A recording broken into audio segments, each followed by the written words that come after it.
మన మన తెలుగుదేశం పార్టీ నుంచి, మన బీజేపీ నుంచి, మన జనసేన నుంచి కూడా వచ్చారు.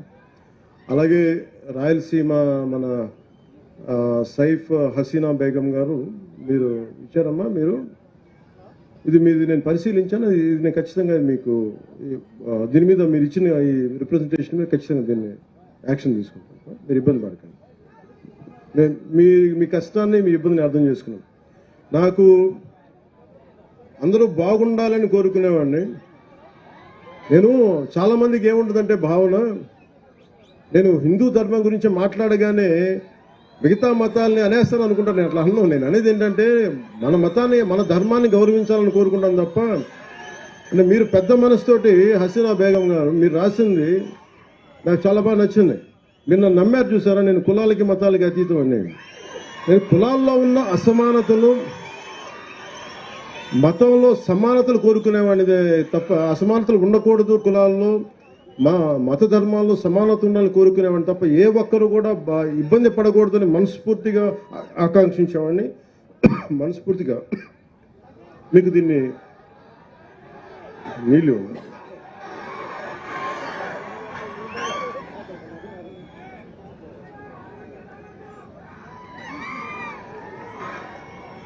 నా ఆరోగ్యం జాగ్రత్తని మీరు అంటే మీరుండగా నాకు భయం ఏంటి చెప్పు.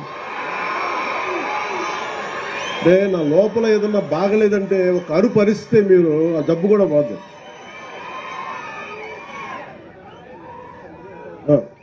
అలాగే వాల్మీకి బోయ సంక్షేమ సంఘం నుంచి నాకు రిప్రజెంటేషన్ అందింది. ఇది ప్రత్యేకించి కేంద్ర ప్రభుత్వం, రాష్ట్ర ప్రభుత్వం కంటే కూడా కేంద్ర ప్రభుత్వ పరిధిలో ఉండేది. ఏ కులాలని ఏంటి అనేది, ఉదాహరణకి మన తెలంగాణ విభజన జరిగేంత, మన విడిగా ఏర్పాటయ్యాక దాదాపు 26 కులాలని 29 కులాలను బీసీల జాబితా నుంచి తొలగించారు. సో ప్రతిదీ చాలా క్లిష్టమైన, కష్టమైన ప్రక్రియ. కానీ పదే నేను పోయినసారి వచ్చినప్పుడు కూడా వాల్మీకి బోయ సంక్షేమ సంఘం నాకు ఈ రిప్రజెంటేషన్ ఇచ్చారు. ఖచ్చితంగా దీన్ని గౌరవ ముఖ్యమంత్రి గారితో మాట్లాడి, క్యాబినెట్లో మాట్లాడి దీన్ని వారికి తెలియజేస్తాను. మనస్ఫూర్తిగా మీకు తెలియజేసుకున్నాను. అలాగే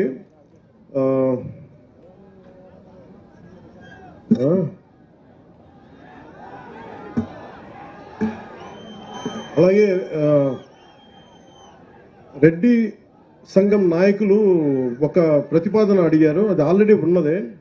మన కర్నూలు ఎయిర్పోర్ట్కి స్వాతంత్ర సమరయోధులు ఉయ్యాలవాడ నరసింహారెడ్డి గారి పేరు పెట్టాలని. ఆయన పేరు కాకపోతే ఎవరి పేరు పెడతాం? అంటే బ్రిటిషోడు భయపడ్డాడంటే ఉయ్యాలవాడ నరసింహారెడ్డి గారు లేకపోయిందంటే ఈ పాటికి ఎలా ఉండేది. అలాంటి ఆ మహానుభావుడు పేరు పెట్టకపోతే అలా. అందుకని ఖచ్చితంగా దీన్ని ముందుకు తీసుకెళ్ళాలి. ఏదైతే చిన్న చిన్న హికప్స్ ఉన్నాయో వాటిని అలాగే ముందుకు తీసుకెళ్తాం. అలాగే ఇర్రెస్పెక్ట్ ఆఫ్ మీరు కులాల పరంగా కావచ్చు, ఏదైనా కావచ్చు, నేను కులాల గురించి కొంచెం ఇబ్బంది లేకుండా మాట్లాడతాను. ఇప్పుడు నేను మందకృష్ణ మాదిగ గారి గురించి మాట్లాడాను. అంటే నేను మాదిగ సర్నేమ్ పెట్టుకోవాలంటే ఎంత గుండె ధైర్యం ఉండాలి, ఎంత సెల్ఫ్ రెస్పెక్ట్ ఉండాలి, ఎంత ఆత్మగౌరవం ఉండాలి. అలాంటి ఆత్మగౌరవ పోరాటాన్ని చేసి నేను ఇబ్బంది లేకుండా మాట్లాడతాను. అలాంటిది నేను మాట్లాడుతాను. చాలా మందికి ఇబ్బందిగా ఉంటుంది, కొంతమంది రాజకీయ నాయకులు. పవన్ కళ్యాణ్ ఎలా కులాల గురించి మాట్లాడేస్తారంటే, నా జీవితంలో నేను ఎప్పుడు కులం పాటించలేదు, మతం పాటించలేదు, కానీ ధర్మాన్ని పాటిస్తాను. చాలా బలంగా ధర్మాన్ని పాటిస్తాను. నా స్వధర్మాన్ని, నా సనాతన హిందూ ధర్మాన్ని నేను పాటిస్తాను. అన్ని మతాలని చాలా గౌరవిస్తాను. అది ఇస్లాం కావచ్చు, క్రిస్టియానిటీ కావచ్చు, బుద్ధిజం కావచ్చు, సిక్కిజం కావచ్చు. I have extreme respect for all the religions. And నేను నా మతాన్ని నేను ఆరాధిస్తాను. దీనికి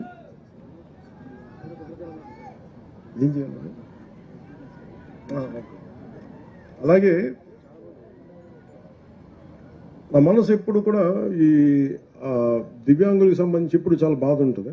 అలాగే నా దృష్టికి ఈ రోజున మన ఎమ్మిగనూరు మండలం నుంచి కర్నూలు జిల్లా శ్రీవాణి పుట్టుకతో బెడ్ రిడెన్ అని చెప్పారు. పెన్షన్ టు బి ఎన్హాన్స్డ్ 6,000 నుంచి 15,000కి. ఖచ్చితంగా మీకు ఇప్పుడే మాటిస్తాను, దాన్ని ముందుకు తీసుకెళ్తాను ఖచ్చితంగా. అని నేను డిప్యూటీ సీఎం పేషితో నేనే ఫాలో అప్ చేస్తాను. అలాగే ఇంకొక బాబు బెడ్ రిడెన్ చందు మరాఠీ, ఆ బాబు కూడా ఓర్వకల్ మండలం బైరాపురం బొడ్డువాండ్లపల్లి, వారికి కూడా నేను వారి నాన్నగారి పేరు భాస్కర్ రావు. మీకు కూడా పెన్షన్ రాలేదు, నేను అది కూడా మీకు తెలియజేస్తాను. అది కూడా తీసుకోండి, వారు ఏది ఇస్తూ ఉన్నారు. అలాగే ముఖ్యంగా మొన్న కొన్ని సమయాలు మన అసెంబ్లీలో కూడా చెప్పారు, మన గోరంట్ల బుచ్చయ్య చౌదరి గారు కూడా కొన్ని కులాలని బీసీ జాబితాలో లేవు కొన్ని జిల్లాల్లో అనేది మాట్లాడుతుంటే, అలాగే నా దృష్టికి ఇప్పుడు గాజుల బలిజ సంఘం మీరు కూడా వచ్చినాయి. ఈ 2 జిల్లాల్లో దాదాపు 3000 కుటుంబాలు ఉన్నాయి. గాజుల బలిజ ఓబీసీ 101 సీరియల్ నెంబర్ ఉన్నాం. మీరు ఇబ్బంది పడుతూ ఉన్నారు, భోజనానికి కూడా ఆకలి లేకుండా. దీన్ని మిమ్మల్ని డీసీడీలో చేర్పించవలసిన మీరు అడుగుతున్నారు. ఇది అగైన్ నేను మీ దృష్టికి తీసుకొచ్చి ఇది కేంద్ర ప్రభుత్వం తీసుకోవాల్సింది. అలాగే గాజుల కొణిదల రంగయ్య గారు కర్నూలు మీరు తెలియజేశారు, నున్న గాజుల శ్రీనివాసులు గారు తెలియజేశారు. ఇది ఖచ్చితంగా ఇది అంటే మీరు ఒకే గాజుల బలిజ సంఘానికి నాకు నిజంగా మేము చూస్తానంటే గాజుల లక్ష్మీ నరస చెట్టు గారి పేరున్నారో లేదో తెలియదు, ఆయన బలిజ కులానికి చెందిన వ్యక్తి. అంటే ఇది ఆయన మద్రాస్ ప్రెసిడెన్సీలో భారతదేశంలోనే ఇండియాలోనే అప్పుడు బ్రిటిష్ ఇండియాలో 2వ శాసనసభ్యుడు అంటే మన అసెంబ్లీకి ఎన్నికైన వ్యక్తి. ఆయన మద్రాస్ నేటివ్ క్లబ్ అని ప్రారంభించిన వ్యక్తి. సో మీరు ఆయన ప్రేరణగా తీసుకోండి, మీరు ఖచ్చితంగా మీకు న్యాయం జరుగుద్ది.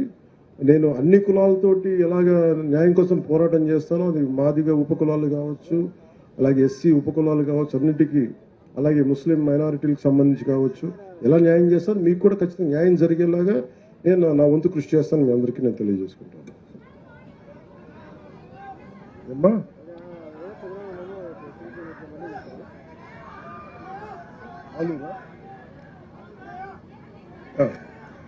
అలాగే మొన్న అసెంబ్లీలో కూడా ముఖ్యంగా ప్రత్యేకించి ఆలూరు వస్తాం, ఖచ్చితంగా ఆలూరు వస్తాం. బుడగ జంగాల మన ఎస్టీలో ఎవరిచారు మన బుడగ జంగాల ఇది మన మీరేనా? ఓకే. ఇది అంటే చాలా బాధ అనిపించింది మీ సమస్య వింటా ఉంటే. ఇది నేను క్యాబినెట్లో కూడా మాట్లాడాను. ఇది క్యాబినెట్లో కూడా మాట్లాడి ముఖ్యమంత్రి గారితో మాకు చెప్పాను. బుడగ జంగాలకి స్వాతంత్రం బ్రిటిష్ ప్రెసిడెన్సీలో ఉండి విడిపోయిన తర్వాత వారికి తెలంగాణలకు రికగ్నిషన్ ఉంది, కానీ ఆంధ్రాలో మన ప్రాంతాల్లో లేకపోయేటప్పటికి ప్రత్యేకించి కుల సర్టిఫికేట్ కూడా లేదు. ఏ కులానికి చెందిన వారు కూడా తెలియని పరిస్థితిలో ఉంటుంది. ప్రత్యేకించి మన అసెంబ్లీలో కూడా నేను ప్రస్తావించాను. ఖచ్చితంగా బుడగ జంగాల సోదరులందరికీ మీకు న్యాయం జరిగేలాగా మీరు ఏదైతే కోరుకుంటున్నారో దాన్ని మిగతా వర్గాల వారికి ఇబ్బంది లేకుండా బుడగ జంగాలకి మేము న్యాయం చేస్తాం, ఖచ్చితంగా చేస్తాం.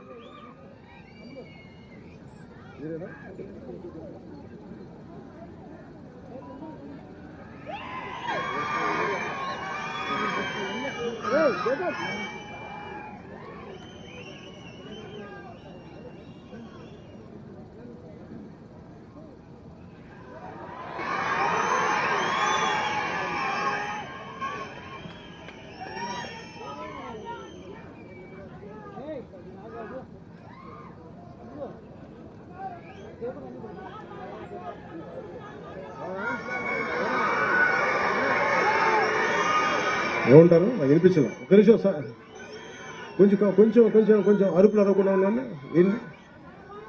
ఏంటి బాగా అడగండి, ఏంటో అడగండి, ఒకళ్ళు మాట్లాడండి. అలాగే నేను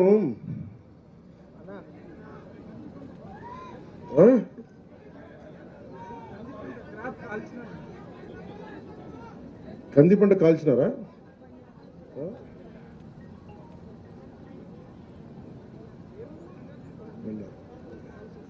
అది నేను మన ఎస్పీ గారికి చెప్తాను, తెలియజేస్తాను.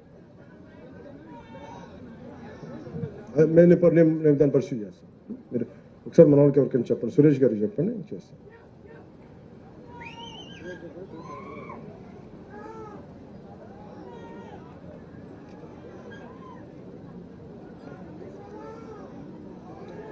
ఆఖరి మాటలు చెప్పి నేను సభను ముగిస్తాను.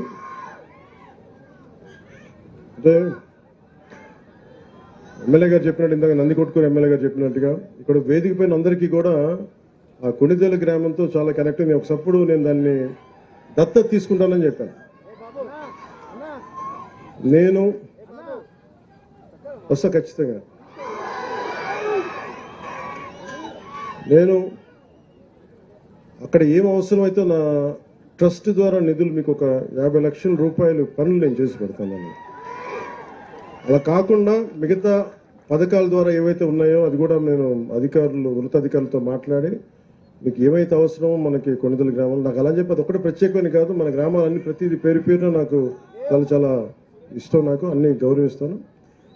ప్రత్యేకించి ఆ రోజు అడిగారు కాబట్టి నాకు దాని మీద గౌరవంతో కొణిదల గ్రామానికి నేను వచ్చి నేను మీకు ఏమేం కళ్ళు కావాలో గౌరవ శాసనసభ్యులు కూడా తెలియజేసి నేను ఆ పనులు చేసి నేను ఇప్పుడు ఆలూరుకి ఎలాగ వస్తాను ఒక రోజున, అలాగే కొణిదల గ్రామానికి కూడా వస్తాను. మన నియోజకవర్గం, మన కర్నూలు, ఉమ్మడి కర్నూలు జిల్లా కావచ్చు, అన్నీ కూడా ప్రత్యేకించి నేను పర్యటించి ఏ సంస్థ రాబోయే కాలంలో పర్యటించి ప్రతి నియోజకవర్గం పర్యటిస్తాను. మీ దగ్గర నుంచి నేను మొన్న కూడా చెప్పాను, ఒక 2 నెలల క్రితం నేను ప్రతి జిల్లా పర్యటించాలనుకుంటా ఉన్నాను, క్యాంప్ అక్కడే పెట్టుకుంటాను. ఇట్లాంటి నా కోరిక ఏంటంటే ఇలాంటి చోట ఇలాంటి క్యాంప్ ఒకటి పెట్టి ఇలా ఒక టెంట్ వేసి నేను ఇక్కడే రాత్రుల పూట ఇక్కడే పడుకోని టెంట్లో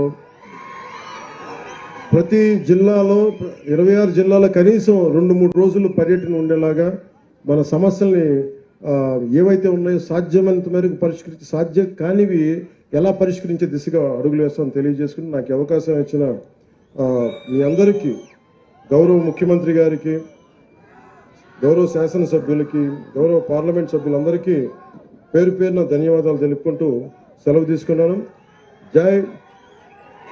జై ఆంధ్ర, జై హింద్. ధన్యవాదాలు. దయచేసి అందరూ నిలబడాలి. జనగణమన గీతంతో సభ ముగుస్తుంది.